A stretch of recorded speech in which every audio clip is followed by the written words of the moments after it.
یسألونک عن الاہلہ، وہ آپ سے سوال کرتے ہیں یا آپ سے پوچھتے ہیں ہلال کے بارے میں، چاند کے بارے میں.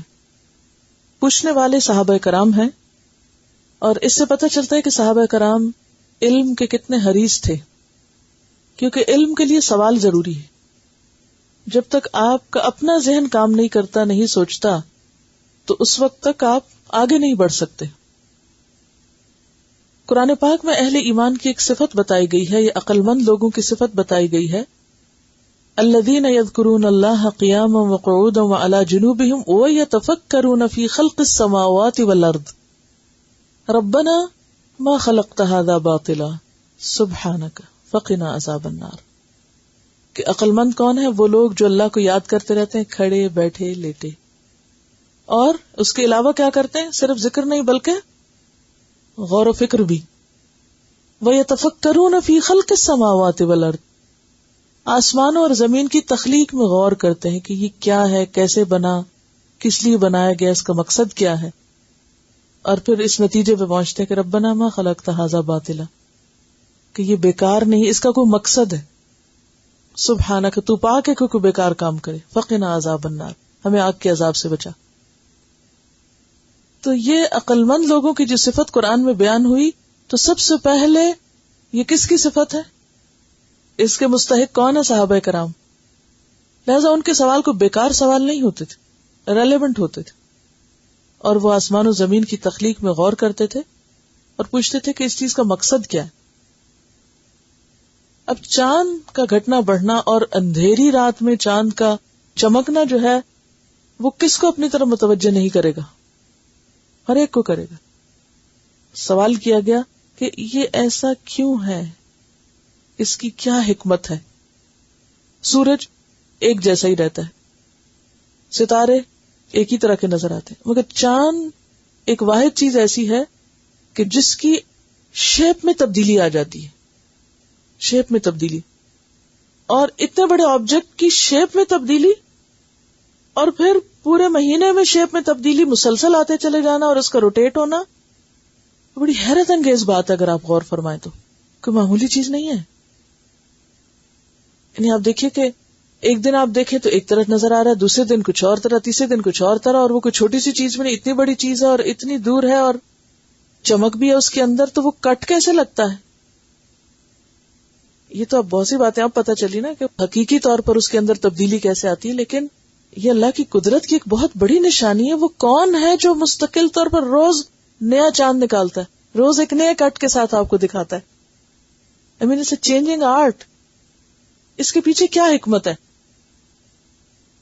تو لوگوں نے اس کے بارے میں سوال کیا کہ چاند کا گھٹنا بڑھنا اور اس کی شکلوں کا بدلنا، یہ سب کیوں ہے؟ کتنا انٹیلیجنٹ کوشچن ہے نا. اور پھر وہی بات کہ دین اور دنیا ساتھ، ذکر کے ساتھ غور و فکر بھی. قل ہی مواقیت، کہہ دیجئے یہ کیلنڈر ہے. اب میں یہ لفظ گھڑی نہیں استعمال کری کیونکہ گھڑی گھنٹے بتاتی ہے، کیلنڈر تاریخیں بتاتا ہے. ٹھیک ہے، تو یہ ایک کیلنڈر ہے، عالمی کیلنڈر یا کائناتی کیلنڈر ہے.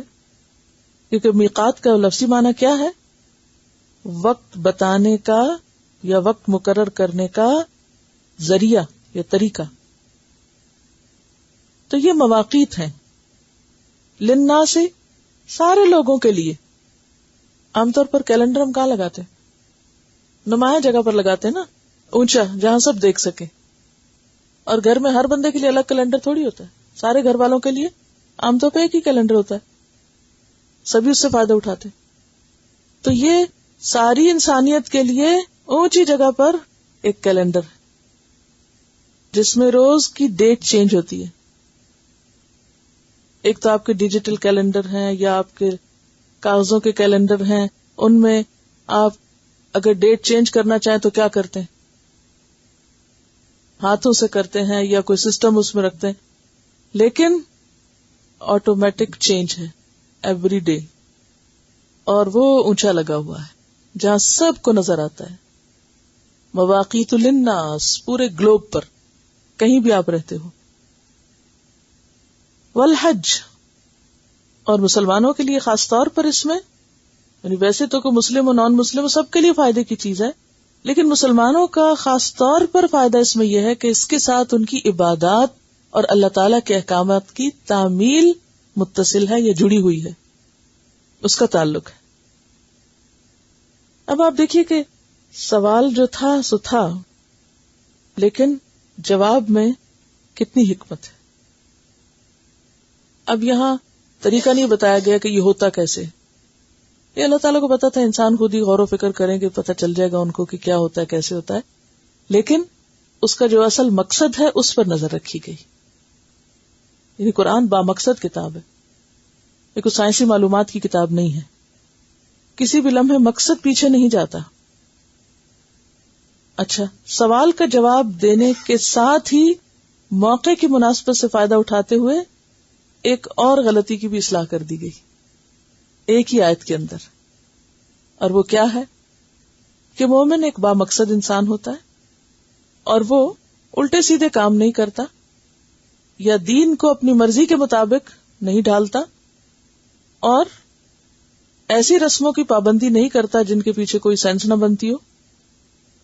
وَلَيْسَ الْبِرُّ بِأَن تَأْتُوا الْبُيُوتَ مِن ظُهُورِهَا وَلَكِنَّ الْبِرَّ مَنِ اتَّقَىٰ وَأْتُوا الْبُيُوتَ مِنْ أَبْوَابِهَا، کہ یہ کوئی نیکی کا کام نہیں کہ تم گھروں میں پیچھے کی طرف سے آؤ۔ جیسے کہ پہلے بھی عرض کیا میں نے کہ اہل عرب کے ہاں رواج یہ تھا کہ وہ حج کے لیے جب ایک دفعہ نکلتے تو پھر اگر واپس لوٹنا پڑتا کسی کام سے تو دروازے سے اندر نہیں جاتے تھے۔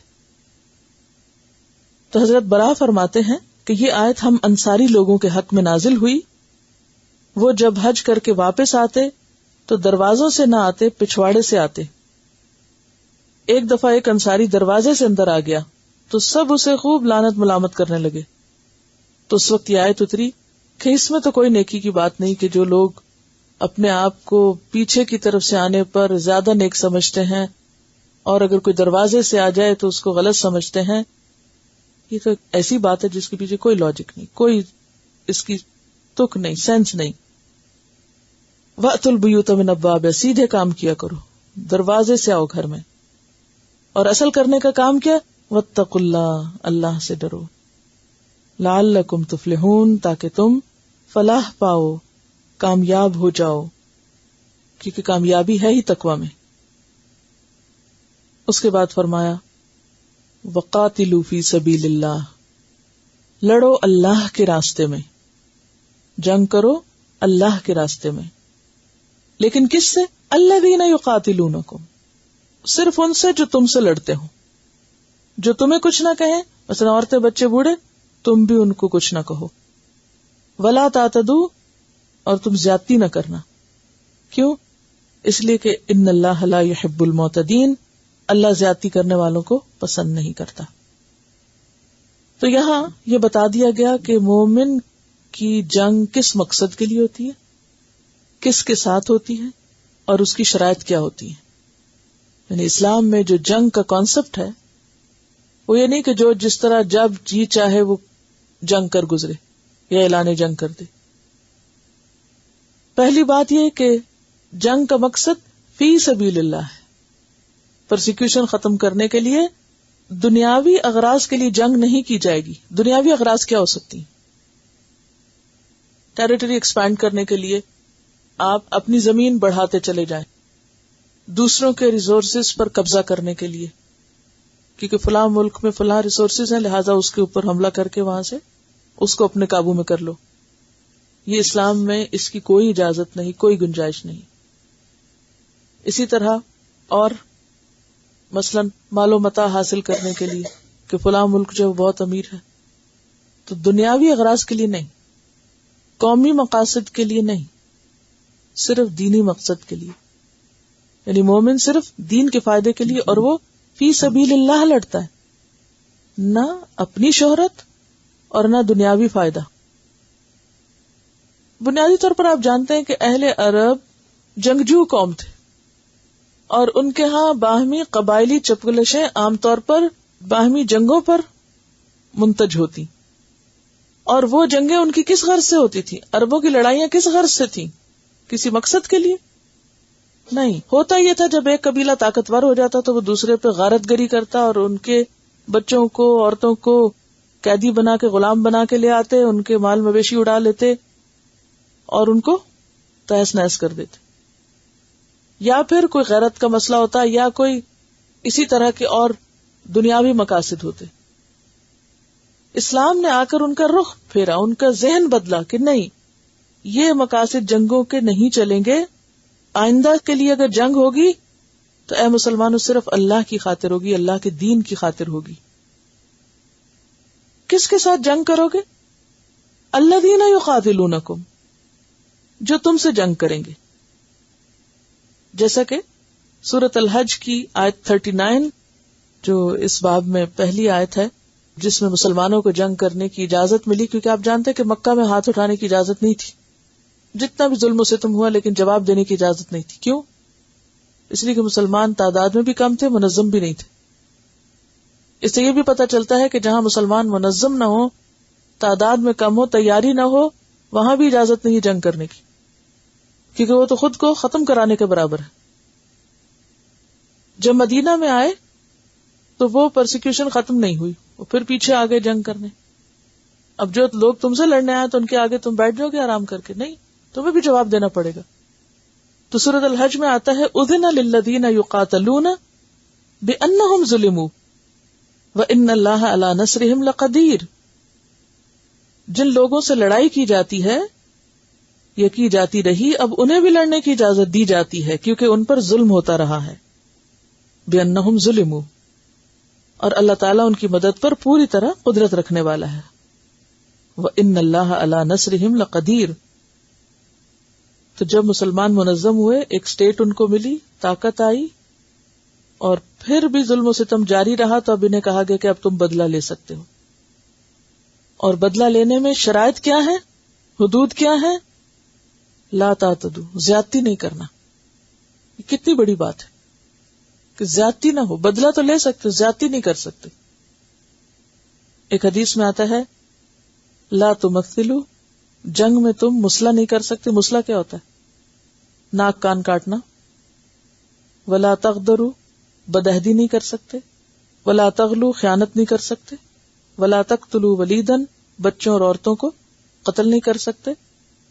اور نہ ان لوگوں کو جو گھروں میں عبادت میں مصروف ہوں, یعنی عبادت گاہیں یا اسکول, مدارس, کام کرنے کی جگہ, وہاں پر تم نہیں انٹر ہوگے, ان کے ساتھ زیادتی نہیں کرو گے.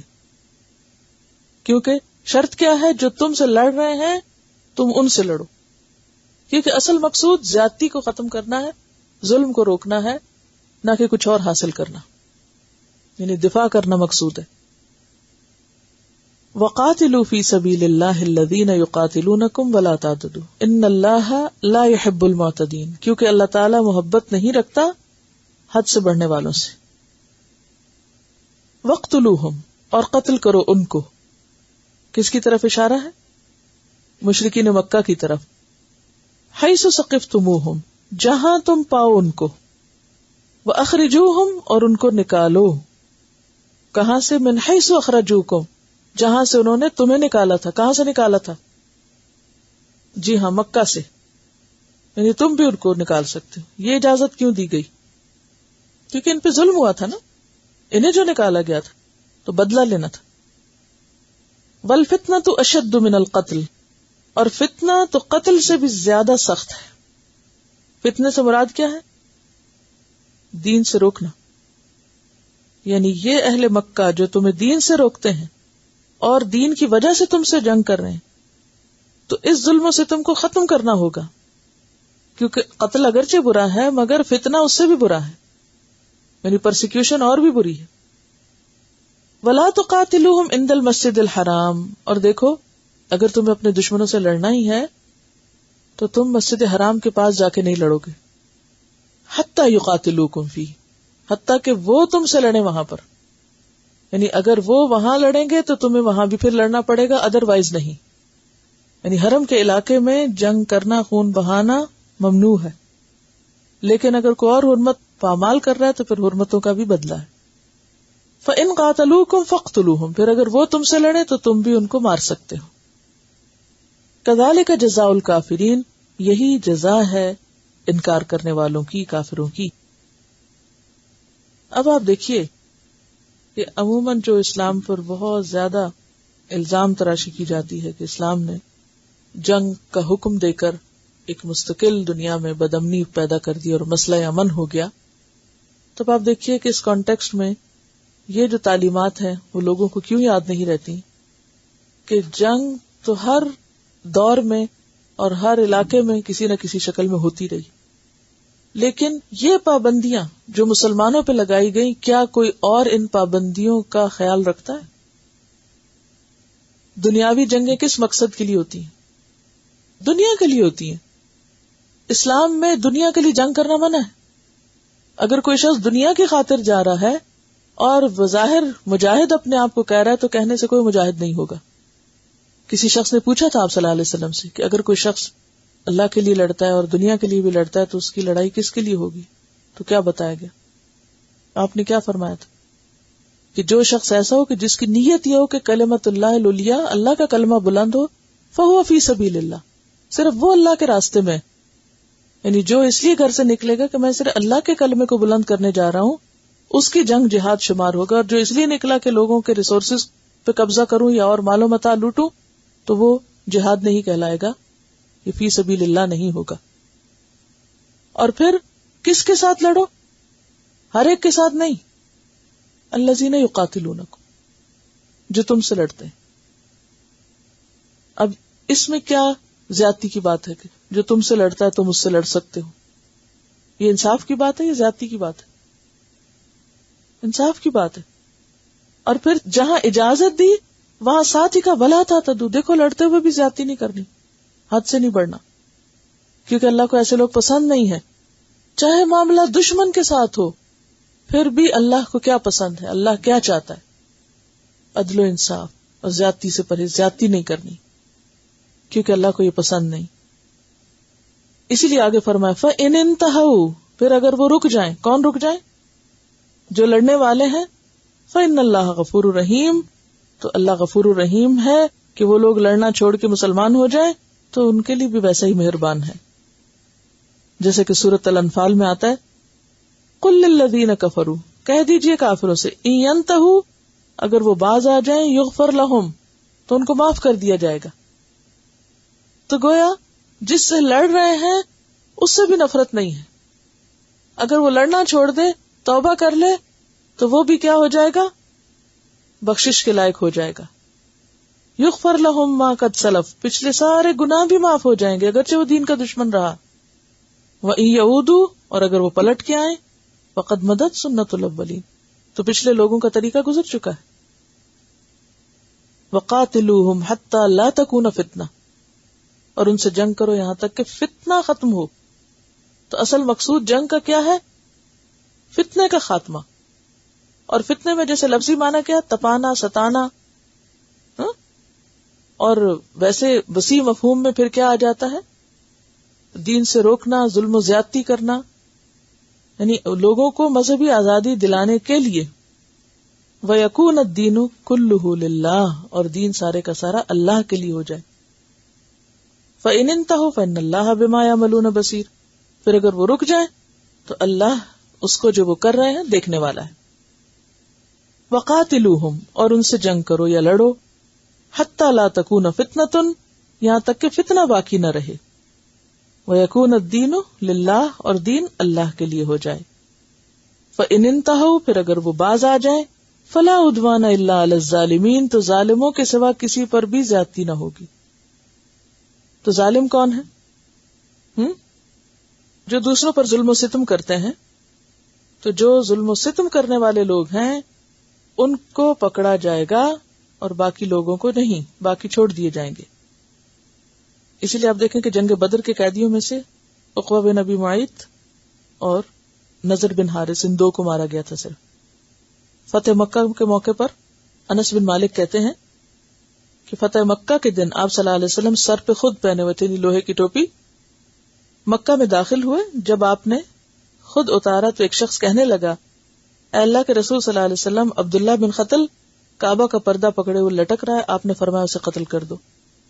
یعنی جو ان میں سے ظالم تھے چند ایک، ان کو بھی مہلت دی گئی، جو توبہ کریں کر لیں، اور جنہوں نے نہ توبہ کی اور نہ ہی سرنڈر کیا پھر ان کو ختم کیا گیا۔ کیوں ختم کیا گیا؟ دیکھیے وہی بات ہے کہ قاتل کا ساتھ دینے کی بجائے مقتول کا دو، ظالم کا ساتھ دینے کی بجائے مظلوم کا دو۔ تو ان لوگوں کے بڑے بڑے جرائم تھے، انہیں آفر کیا گیا کہ تم توبہ کر لو، جب انہوں نے نہیں کی تو پھر ظاہر ہے کہ ظالم کا ہاتھ اگر نہیں پکڑیں گے تو کیا ہوگا، اگر ان کو چھوڑ دیں گے کیا ہوگا بتائیے؟ سب قلم ہاتھ میں پکڑیں ورنہ نیند آ جائے گی، قلم ہاتھ میں پکڑیں، کیونکہ ذرا اہم آیتیں ہیں، کیونکہ بہت سے کانسیپٹس آپ کے کلیئر ہونے چاہیے کہ اسلام میں جنگ کی کیا حقیقت ہے، کہاں کہا گیا، کیونکہ بہت سے مسلمانوں کو خود بھی پتہ نہیں ہوتا، پھر جو پروپیگنڈا آتا ہے اس کو لے کے سوچنے لگتے ہیں کہ اسلام تو ٹیررسٹ پیدا کر رہا ہے۔ عموماً غلط فہمیاں کیسے پھیلائی جاتی ہیں؟ جب آؤٹ آف کانٹیکسٹ آیت کی صرف ایک حصے کو نکال کے اسے جنرلائز کر دیا جاتا ہے، تو یہ طریقہ استدلال غلط ہے۔ بلیم کہاں سے کیا جاتا ہے کہ دیکھو یہ قرآن میں لکھا ہوا کہ ان سے جنگ کرو یہاں تک کہ دین اللہ کے لیے ہو جائے، تو صرف ایک حصہ یہ نہیں ہے، اس کے آگے پیچھے اس آیت میں بھی ہے اور آگے پیچھے آیات اور بھی ہیں اور صورتوں میں بھی سارا مضمون بیان ہوا ہے۔ الشہر الحرام بالشہر الحرام، حرام مہینے کے بدلے حرام مہینہ، اس کا کیا مطلب ہے؟ عربوں کے ہاں دور جاہلیت میں بھی 4 مہینوں میں جنگ نہ کرنے کا طریقہ معروف تھا، معلوم تھا، سب کو پتا تھا، اور اس میں حج اور عمرے کے لیے لوگ آتے تھے اور جنگ وغیرہ نہیں کی جاتی تھی اور اس کی پابندی کی جاتی تھی، اگرچہ اس میں بھی انہوں نے تبدیلیاں کر لی تھی کچھ اپنی منمانی کرنے کو۔ اب اس آیت کے پیچھے ایک پس منظر ہے، اور وہ کیا ہے کہ نبی صلی اللہ علیہ وسلم صلح حدیبیہ کے موقع پر 1400 لوگوں کو ساتھ لے کر عمرہ کرنے کے لیے تشریف لے گئے ذی القعدہ میں، جو کہ حرمت والا مہینہ تھا، لیکن اہل مکہ نے ان کو داخل نہیں ہونے دیا۔ کس میں؟ مکہ میں عمرہ نہیں کرنے دیا، اور کیا کہا تھا کہ اگلے سال آ جانا، اس سال نہیں جانے دیتے، اگلے سال آ جانا۔ اب اگلے سال جانے کا وقت آ گیا، اب حرمت والا مہینہ تھا، مسلمان پھر ڈر رہے تھے کہ کہیں جنگ نہ ہو جائے وہاں، اور حرمت والے مہینے میں جنگ ہو سکتی ہے کہ نہیں، تو بتایا گیا شہر الحرام بالشہر الحرام، اگر شہر الحرام میں کوئی اور جنگ کرتا تو تم بھی شہر الحرام میں پھر کر سکتے ہو۔ والحرمات قصاص، اور حرمتوں کا بھی بدلہ۔ ویسے تو انسان کا قصاص ہوتا ہے نا، انسان مار دیا جائے تو اس کا قصاص ہے، تو یہاں حرمات کس کی جمع ہے؟ حرم کی، اور حرم کس کی جمع ہے؟ حرمت کی۔ تو مراد کیا ہے؟ قابل احترام جگہیں، جیسے مسجد حرام، یا قابل احترام وقت جیسے اشہر الحرام۔ یعنی اگر کوئی اشہر حرام کی خلاف ورزی کرے گا یا مسجد حرام کی حرمت کو پامال کرے گا تو پھر اسے چھوڑ نہیں دیا جائے گا کہ ہاں وہ کرتا رہے جو چاہے۔ کیا کیا جائے گا؟ بدلہ لیا جائے گا، قصاص۔ ٹھیک ہے، یعنی مسلمانوں سے کہا جا رہا ہے کہ اب تم پھر عمرے پہ جا رہے ہو، پھر حرمت والا مہینہ، حرمت والی جگہ مکہ اور حرم، اب وہ تم سے اگر وہاں جنگ شروع کرتے، دیکھا نا دشمن کے گھر جانا کیا معنی رکھتا ہے۔ تھوڑی سی تاریخ پتہ ہے نا آپ کو کہ مسلمان پہلے مکہ میں تھے، حضور صلی اللہ علیہ وسلم پھر وہاں سے ظلم و ستم ہوا، ہجرت کر کے مدینہ آ گئے، مدینہ آ کے بھی چین سے نہیں بیٹھنے دیا، پھر جنگ بدر ہوئی، احد ہوئی، اور یہ سب، اور پھر اس کے بعد اللہ تعالیٰ نے آپ صلی اللہ علیہ وسلم کو خواب دکھایا کہ آپ مسجد حرام میں داخل ہوئے ہیں، تقریباً 5 سال گزر گئے تھے، مسلمان واپس نہیں مکہ جا پا رہے تھے، تو مکہ تو سب کے لیے تھا، حرمت والی جگہ تھی، عبادت کی جگہ تھی، تو مسلمانوں کا بھی ایکولی حق تھا، تو مسلمانوں کو اللہ کے حکم سے آپ صلی اللہ علیہ وسلم نے تیار کیا اور ساتھ لے کے چلے گئے۔ جب وہ قریب پہنچے تو انہوں نے کہا ہم تو اندر بالکل نہیں آنے دیں گے، اور پھر آپ کو معلوم ہے حضرت عثمان کے قتل کی خبر مشہور ہوئی، اور پھر وہ وہاں معاہدہ ہوا جس کو صلح حدیبیہ کہا جاتا ہے، پھر یہ طے ہوا کہ اگلے سال آ کے عمرہ کرنے، مسلمان قریب پہنچ کے واپس آ گئے۔ احصرتم والی بات اسی سے ریلیٹڈ ہے کہ گھیر لیے گئے، اور اسی موقع پر آپ صلی اللہ علیہ وسلم نے پھر قربانی کر دی تھی اور احرام کھول دیا تھا، اور پھر ایک عام حکم دیا گیا کہ اگر کوئی اور بھی آئندہ روکا جائے، مسجد حرام میں داخل نہ ہونے دیا جائے احرام کی حالت میں، تو وہ کیا کرے؟ قربانی کر کے احرام کھول دے، دم دے دے، عام لفظوں میں. سمجھ گئے بات؟ تو یہاں بھی کیا کہا جا رہا ہے، اب تم جا رہے ہو حرام مہینے میں اور وہاں پر بھی حرمت کا احساس کرنا چاہیے، لیکن چون تم جا رہے ہو دشمنوں کے گھر، یعنی دشمنوں کے چنگل میں ایک طرح سے جا رہے ہو. مکہ میں سارے آپ کے مخالف تھے جو بار بار جنگیں کرنے آ رہے تھے. اب انہی کے شہر میں جا کے عمرہ کرنا بھی کوئی خطرے سے خالی تو نہیں تھا نا. کسی بھی دشمن کے گھر جانا کیا معنی رکھتا ہے، چاہے آپ کا گھر آپ خطرے میں ہے. اب مسلمانوں کے ذہن میں سوال ہے کہ اس حال میں ہمیں دفاع کرنا ہے اپنا کہ نہیں کرنا. حرمت والا مہینہ ہے، حرمت والی جگہ ہے. تو اس کا جواب ہے یہ آیت کہ کیا ہے، الشہر الحرام بالشہر الحرام والحرمات قصاص فمن اعتدى علیکم، تو جو بھی تم پہ زیادتی کرے فاعتدوا علیہ، تو اس پہ تم بھی زیادتی کر سکتے. لیکن کتنی، بمثل ما اعتدى علیکم، کیسا عدل ہے کہ جتنی اس نے تم پہ زیادتی کی، زیادہ نہیں. دشمن کے ساتھ بھی زیادتی نہیں، صرف بدلہ لینے کی حد تک بات ہے. واتقوا اللہ، اور اللہ سے ڈرو. پھر تقوی کی بات، وَاعْلَمُوا، اور جان لو، ان اللہ مع المتقین، اللہ تقوی والوں کے ساتھ. اگر تمہارے اندر تقوی ہوگا اللہ تمہارا ساتھ دے گا. تقوی کیا ہوتا ہے؟ خدا کے خوف سے غلط بات نہ کرنا، کسی پہ الزام نہ دھرنا، خدا کے خوف سے کسی کا حق نہ روکنا، اس کو اس کے حق سے منع نہ کرنا. جب انسان کے اندر اللہ کا ڈر آ جاتا ہے نا، پھر اس کی زندگی سے جھوٹ، فریب، دھوکہ دہی سب نکلنے لگتا ہے. اسی کا نام تقوی ہے. التقوی ہا ہونا، ہاتھ سے اشارہ کر کے آپ نے سینے کی طرف فرمایا، دل کی طرف، کہ تقوی یہاں ہوتا ہے. یعنی خدا کا ڈر جس دل میں ہو، پھر وہ کسی کے ساتھ ظلم کر ہی نہیں سکتا. اور جو تقوی اختیار کرے گا، اگرچہ اس کے پاس دنیاوی اسباب کم بھی ہوں گے تو اللہ کی مدد اس پر آئے گی. کیونکہ مسلمان اب بھی کمزور تھے نا، تب ان کو یہ فکر تھی کہ ہم تھوڑے سے ہیں اور ہم وہاں جا رہے ہیں، پھر ہمارا کیا ہوگا. تمہارے ساتھ اللہ کی مدد ہوگی، لیکن اللہ کی مدد کب اور کس وقت کسی کے ساتھ ہوتی؟ جب اس کے اندر تقویٰ ہوتی. آج کے دور میں اگر مسلمانوں کے ساتھ اللہ کی مدد نہیں تو وجہ کیا ہے؟ تقویٰ کی کمی ہے. ہم دوسروں کو باہر بلیم کرتے رہتے ہیں، ہمیں اپنی فکر کرنی چاہیے اور اپنی اصلاح کی طرف توجہ دینی چاہیے. آج اگر ہم مسلمانوں کی ساری کوششیں ناکام ہو رہی ہیں تو اس کی بنیادی وجہ ان کے اپنے اندر کی کوتاہی ہے. دوسروں کی پلاٹنگ اور پلاننگ وہ تو ہر دور میں رہی. ہر کوئی اپنے مفادات کو بچانے کے لیے سوچتا ہے، تدبیر کرتا ہے. اس کو تو آپ نہیں روک سکتے. اگر آپ کا دشمن اپنے مفاد کو بچانے کے لیے تدبیر کر رہا ہے تو یہ اس کا حق ہے. اللہ نے آپ کو بھی عقل دی ہے، تدبیر کرے. لیکن یہ رونا روتے رہنا، فلاں ہمارے خلاف سازش کر رہا ہے، فلاں سازش کر رہا ہے، اور اپنی فکر نہ ہو نہ اپنی خبر ہو کہ ہماری کوتاہیاں کیا ہیں، تو اس سے کبھی حال نہیں بدلا کرتا. اور ویسے بھی اللہ تعالیٰ نے مسلمانوں کو دنیا میں لڑنے والا بنا کے نہیں بھیجا اور جنگیں کرنے کے لیے نہیں بھیجا. کس لیے بھیجا ہے؟ کہ وہ اللہ کا پیغام بندوں تک پہنچائیں، اور پیغام انسان اس کو پہنچا سکتا ہے جس کے ساتھ خیر خواہی ہو، نفرت نہ ہو. جنگ ہمیشہ نفرت پھیلاتی ہے، تو مسلمان نفرتوں سے بچتا ہے. جنگ ضرورت کے وقت کرتا ہے، جنگ اس کی زندگی کا مقصد نہیں ہوتا. قرآن پاک میں یہاں پر بھی کیا فرمایا کہ جس کے اندر تقویٰ ہوگا اس کو اللہ کی مدد حاصل ہوگی. سورۃ النحل میں آتا ہے، ان اللہ مع الذین اتقوا والذین هم محسنون، بے شک اللہ ان لوگوں کے ساتھ ہے جو تقویٰ اختیار کرتے ہیں اور وہ جو محسن ہیں. تقویٰ کے ساتھ اور کیا چیز اللہ کی مدد کا مستحق بناتی ہے؟ احسان. تو احسان کس چیز کا نام ہے؟ دوسروں کے ساتھ زیادتی کرنے کا نام. احسان نام ہے اس چیز کا کہ دوسرے زیادتی کر بھی جائیں تو برداشت کر جاؤ، صبر کرو، اور جواب میں پھر بھی اچھا کرو، حق سے زیادہ دینا.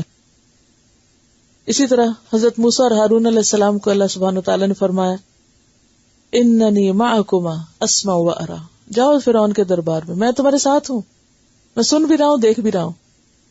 تو تقویٰ والے تھے نا، اس لیے ساتھ ہوں. پھر اسی طرح حضرت ابوبکر صدیق کو آپ صلی اللہ علیہ وسلم غار ثور میں کیا کہہ کے تسلی دے رہے تھے؟ اللہ ہمارے ساتھ ہے، مت ڈرو، ان اللہ معنا. یہ اتنے یقین کے ساتھ کون کہہ سکتا ہے جب دشمن ساتھ ہو کھڑا؟ کون کہہ سکتا ہے؟ جس کے دل میں تقویٰ ہو.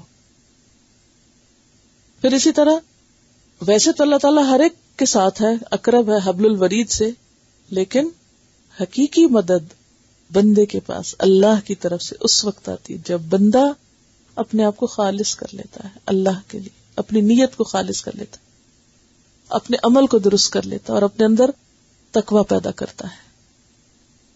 اور تقویٰ کیا ہے؟ اللہ کی نافرمانی سے بچنا، چاہے اندرونی یا بیرونی کتنے بھی اسباب ہوں، صرف اللہ کی خاطر غلط کام نہ کرنا. وَأَنفِقُوا فِي سَبِيلِ اللَّهِ. اب آپ دیکھیے، چاہے حج پہ جانے کا وقت ہو یا جہاد پہ جانے کا، کس چیز کی ضرورت ہوتی ہے؟ مال کی. اللہ کے راستے میں خرچ کرو. انفقوا فی سبیل اللہ، خرچ کرو اللہ کے راستے میں، کیونکہ اس کے بغیر بہت سے کام ہو نہیں سکتے. حضرت ابو ایوب رضی اللہ تعالی عنہ فرماتے ہیں، ابو ایوب انصاری، کہ یہ آیت ہمارے بارے میں نازل ہوئی، انصار کے بارے میں. جب اللہ نے اسلام کو عزت دی اور اس کے بہت مددگار ہو گئے، مضبوط ہو گئے مسلمان، تو ہم نے حضور صلی اللہ علیہ وسلم سے علیحدگی میں، یعنی آپ کے علاوہ خود مل جل کے ایک دوسرے کو کہا، بلا شبہ ہمارے مال خرچ ہو گئے. یہ جو جمع پونجی تھی یہ مسلمانوں کے یہاں آنے کے بعد اور پھر ایک کے بعد ایک جنگ کے بعد ہماری تو معاشیات تباہ ہو گئیں.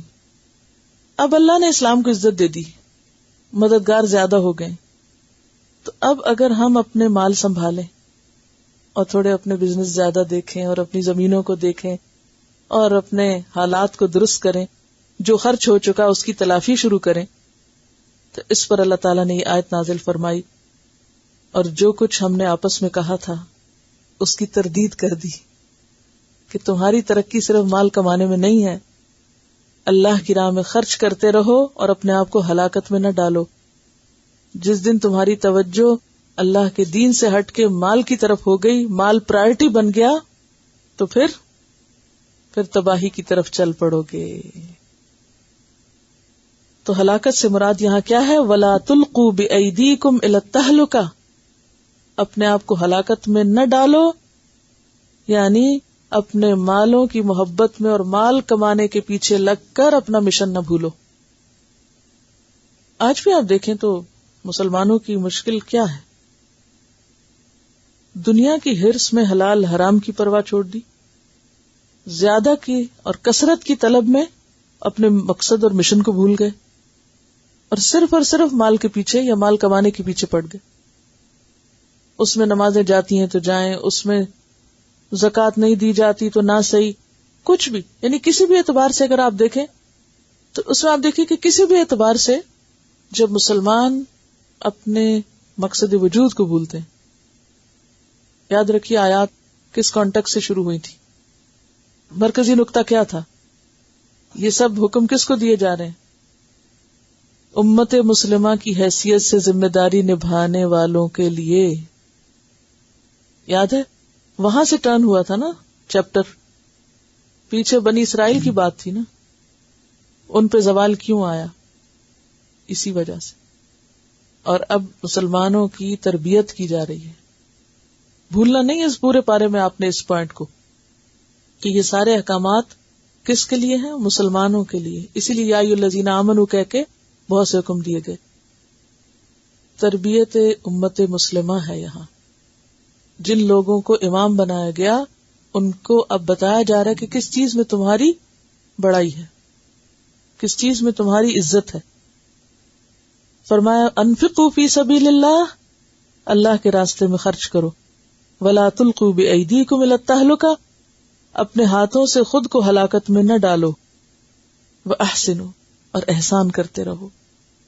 اور احسان سب سے زیادہ کس چیز سے ہو سکتا ہے؟ مال سے. اور مال ہی کو خرچ کرنا سب سے مشکل کام ہوتا ہے. ان اللہ یحب المحسنین، بے شک اللہ محسنین سے محبت رکھتا ہے. احسان کرنے والے اللہ کو بہت پیارے ہیں. وَأَتِمُّ الْحَجَّ وَالْعُمْرَةَ لِلَّهِ، حج اور عمرہ تمام کرو اللہ کی خاطر. اللہ کے لیے حج و عمرہ پورا کرو. اس سے کیا پتہ چلتا ہے کہ عبادات کس کے لیے؟ اللہ کے لیے.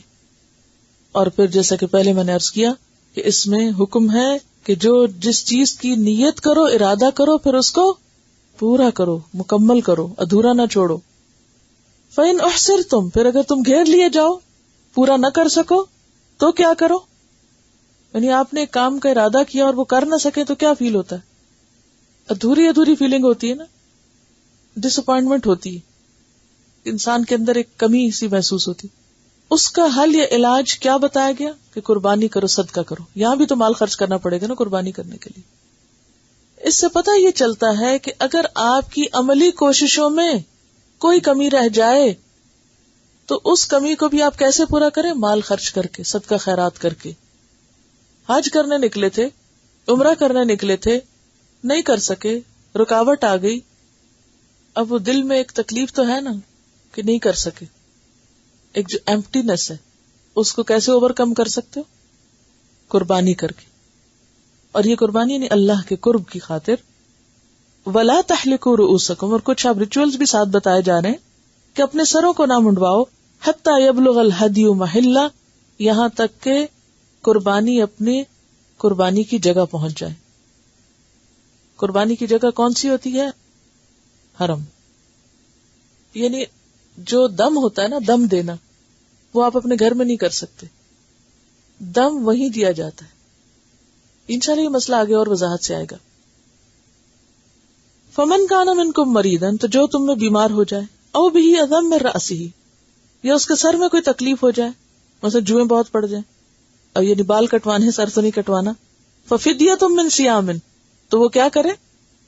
فدیہ دے، روزے رکھ کے. اب بھئی وہ بیمار ہے، وہ روزے کیسے رکھے؟ تو جس بیماری میں روزہ رکھ سکتے ہیں، یعنی ایسی کوئی رکاوٹ ہے، مثلا جوئیں پڑ گئی ہیں یا سر کی بیماری ہے، تو روزہ تو رکھ سکتے ہیں آپ. او صدقتن، اگر روزہ نہیں رکھ سکتے تو او یعنی یا پھر کیا کرو؟ صدقہ کر دو. صدقے کو واضح کیا گیا ہے ایک اور جگہ پر حدیث میں، لِتُبَيِّنَ لِلنَّاسِ مَا نُزِّلَ إِلَيْهِمْ کے تحت 6 مسکین کا کھانا. او نسکن، یا قربانی یعنی ایک بکری قربان کرنا. اب یہاں 2 چیزیں آ گئی نا، ایک تو ہے دشمنوں نے روک دیا یا کسی اور عذر سے رک گئے، دوسرے ہے بیماری نے روک دیا، اور بیماری کی وجہ سے آپ کو احرام ختم کرنا پڑا، حرم کی بجائے ہسپتال جانا پڑا، یا پھر وقت سے پہلے بال کٹوانے پڑے. اب کیا کرو؟ دم دے دو، کیونکہ احرام کھل گیا نا، احرام ختم ہو گیا. تو اس سے جنرلی مسئلہ کیا نکلتا ہے کہ ایک دفعہ جب کوئی حج کی یا عمرے کی نیت سے نکلتا ہے، احرام باندھ لیتا ہے، تو اس پر لازم ہے کہ وہ کیا کرے؟ حج یا عمرہ پورا کرے. ٹھیک ہے؟ اور اگر کسی وجہ سے نہیں کر سکتا تو پھر کیا کرے؟ دم دے، وہ قربانی کرے یا صدقہ کرے یا پھر روزے رکھے. فَإِذَا أَمِنْتُمْ، پھر جب تم امن میں آ جاؤ، بیماری درست ہو گئی، دشمن کا خوف دور ہو گیا، چور ڈاکو چلے گئے رستے سے، رستہ پر امن ہو گیا، من استطاع الیہ سبیلا ہو گیا، اب کیا ہے؟ اب جاؤ، پہنچو وہاں. فمن تمتع بالعمرۃ الی الحج، تو جو کوئی حج تمتع کرے یعنی حج ہی کے سفر میں عمرہ کرے، کیونکہ عربوں میں یہ معیوب سمجھا جاتا تھا، وہ کہتے تھے نہیں عمرے کے لیے الگ جاؤ، حج کے لیے الگ جاؤ. اسلام نے آ کے آسانی کی کہ نہیں، دونوں ایک ہی سفر میں ہو سکتے ہیں. فمستیسر من الہدی، تو ایسے حج کے لیے کیا کرنا پڑے گا؟ قربانی بھی دینی پڑے گی. ٹھیک ہے؟ حج افراد میں قربانی نہیں لازم. صاحب استطاعت تو عید کے موقع پہ کرتے ہیں قربانی، اور اگر نہیں کسی میں استطاعت تو نہیں کرے قربانی. لیکن جو حج تمتع کر رہا ہے، ایک ہی سفر میں حج اور عمرہ کر رہا ہے، اس کے لیے کیا لازم ہے؟ قربانی لازم ہے. اب قربانی نہیں ہے، پیسے نہیں ہے، کیا کریں؟ فمن لم یجد، تو جس کو نہ وسعت ہو، جو نہ پائے، فصیام ثلاثۃ ایام، 3 دن کے روزے رکھ لے، فی الحج، حج کے دنوں میں، وسبعۃ اذا رجعتم، اور 7 واپس آ کے گھر، تلک عشرۃ کاملہ، یہ 10 دن پورے ہوئے. ذالک، یہ حکم اس کے لیے، لم یکن، نہیں ہے، اہلہ، اس کا گھر یا گھر والے، کہاں نہیں ہے؟ حاضر المسجد الحرام، مسجد حرام کے پاس، یعنی وہ مکہ کا رہنے والا نہیں ہے، کیونکہ جو مکہ کے رہنے والے ہیں وہ تو عمرہ کبھی بھی کر لیں گے نا. واتقوا اللہ، اور ڈرو اللہ سے. وَاعْلَمُوا، اور جان لو کیا، ان اللہ شدید العقاب، کہ اللہ تعالی سخت سزا دینے والا ہے. کس کو؟ یہ کس کو کہا جا رہا ہے؟ جو دین کا کام شروع تو کرے یا کوئی عبادت شروع تو کرے اور اس کو ایک مذاق بنا لے، جو جی میں آئے کر لے اور جو جی میں آئے چھوڑ دے. فرائض کا ادا نہ کرنا اور فرائض کو ادھورا چھوڑنا، یہ اس سے متعلق بات ہو رہی ہے.